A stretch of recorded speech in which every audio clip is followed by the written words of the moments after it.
നമസ്കാരം. അസമിലും B J പിക്ക് തിരിച്ചടി. ഘടകകക്ഷികൾ ബി ജെ പിയെ മൊഴി ചൊല്ലുന്നു. പൊതുതിരഞ്ഞെടുപ്പിന് തൊട്ടുമുമ്പ് വടക്ക് കിഴക്കൻ സംസ്ഥാനങ്ങളിൽ ബി ജെ പിക്ക് ശക്തമായ തിരിച്ചടി. അസമിൽ പൗരത്വ ഭേദഗതി ബില്ലിനെ ചൊല്ലിയുള്ള അഭിപ്രായ ഭിന്നതയുടെ പേരിൽ അസം ഗണ പരിഷത്ത് NDA വിട്ടു.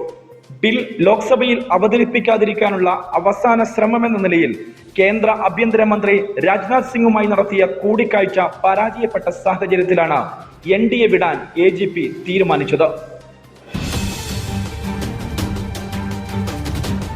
BJP നേതൃത്വത്തിലുള്ള സർബാനന്ദ് സോനോവാൾ മന്ത്രിസഭയിൽ AGPയുടെ 3 മന്ത്രിമാരാണുള്ളത്. മന്ത്രിസഭയെ ബാധിക്കില്ലെങ്കിലും വിവിധ വിഷയങ്ങളുടെ പേരിൽ സഖ്യകക്ഷികൾ ഉടക്കി നിൽക്കുന്ന സാഹചര്യത്തിൽ അസം ഗണ പരിഷത്തിന്റെ നടപടി BJPക്ക് വലിയ തിരിച്ചടിയാണ്. 2016 നിയമസഭാ തിരഞ്ഞെടുപ്പിൽ BJPക്ക് 61 സീറ്റും അസം ഗണ പരിഷത്തിന് 14 സീറ്റുമാണ് ലഭിച്ചിരുന്നത്.